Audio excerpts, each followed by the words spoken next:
नमस्कार बंधुओं, मैं आपका अपना पामिस्ट इंडस्ट्रो मनीष शर्मा फिर से एक बार स्वागत करता हूं इस मंच पर। आप नए हैं तो सब्सक्राइब कीजिए और फॉलो कीजिए, शेयर कीजिए, लाइक कीजिए। आज आपके लिए एक बहुत अच्छा विषय लेकर आया हूं, ज्ञानवर्धक है। वीडियो को अंत तक देखिए, छोटा सा बनाएंगे। विषय ये है कि संसार में जितने भी मनुष्य जीव जंतु जन्म लेते हैं उन सबका कारण है ये ग्रह नक्षत्र।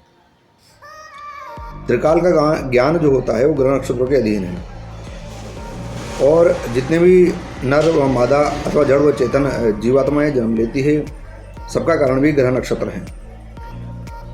अब ये समझने का प्रयत्न करेंगे कि संसार में जितने भी स्त्री पुरुष अथवा नपुंसक लोग जन्म लेते हैं उनका कारण क्या है, किस प्रभाव से किसी पुरुष का जन्म होता है, किस प्रभाव से किसी स्त्री का जन्म होता है और किस प्रभाव से नपुंसक लिंग का जन्म होता है। 3 प्रकार की योनियां हैं, पुरुष, स्त्री अथवा नपुंसक लिंग।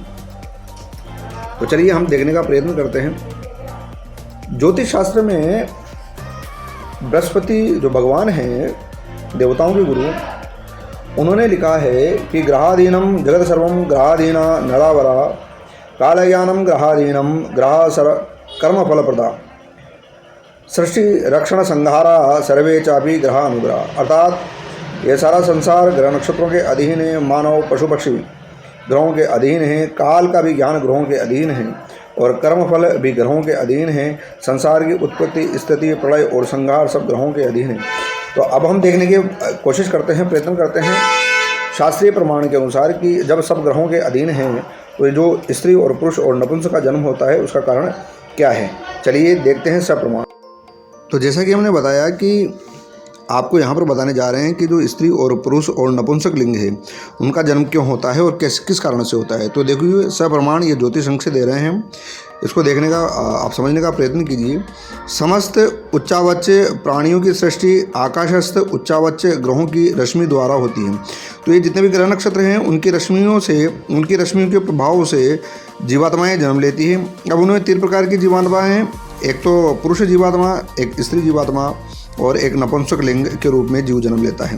तो देखिए उनमें सूर्य और चंद्रमा के बलाबल के अनुसार पुरुष और स्त्री की सृष्टि होती है। स्पष्ट लिखा हुआ है सूर्य और चंद्रमा की शक्ति के बल के अनुसार। जैसे किसी के गर्भाधान के समय सूर्य अधिक बली है, जिस समय गर्भाधान हो रहा हो उस समय सूर्य अधिक बली है तो तब पुरुष का जन्म होता है।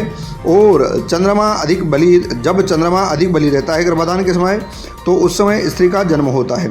यदि दोनों का तुल्य बल अर्थात जो बलाबल है उनका समान बल है वो समान रहता है तो उस गर्भाधान से नपुंसक का जन्म होता है। तो यहाँ समझें, सूर्य की रश्मियों के अधिक प्रभाव से पुरुष का जन्म होता है, चंद्रमा की रश्मियों के अधिक प्रभाव से स्त्री का जन्म होता है। और अगर दोनों की रश्मियों का जो बलाबल है वो बराबर रहता है तो नपुंसक का जन्म होता है। तो यहाँ पर ये समझने वाली बात है कि सारे संसार में, देखो नीचे भी लिखा हुआ है, संसार में समस्त स्त्री चंद्रमा के अंश से उत्पन्न होती है और पुरुष सूर्य के अंश से उत्पन्न होते हैं। तो स्पष्ट है। और इसी वजह से, क्योंकि चंद्रमा शांति का प्रतीक है, मन का प्रतीक है, इसी वजह से स्त्री को चंचला कहा जाता है। तो यह कारण है किसी स्त्री का जन्म क्यों होता है, चंद्रमा की रश्मियों के कारण से होता है। किसी पुरुष का जन्म क्यों होता है, सूर्य की रश्मियों के कारण के प्रभाव से होता है। और दोनों का प्रभाव समान होता है तो नपुंसक लिंग का जन्म होता है। आप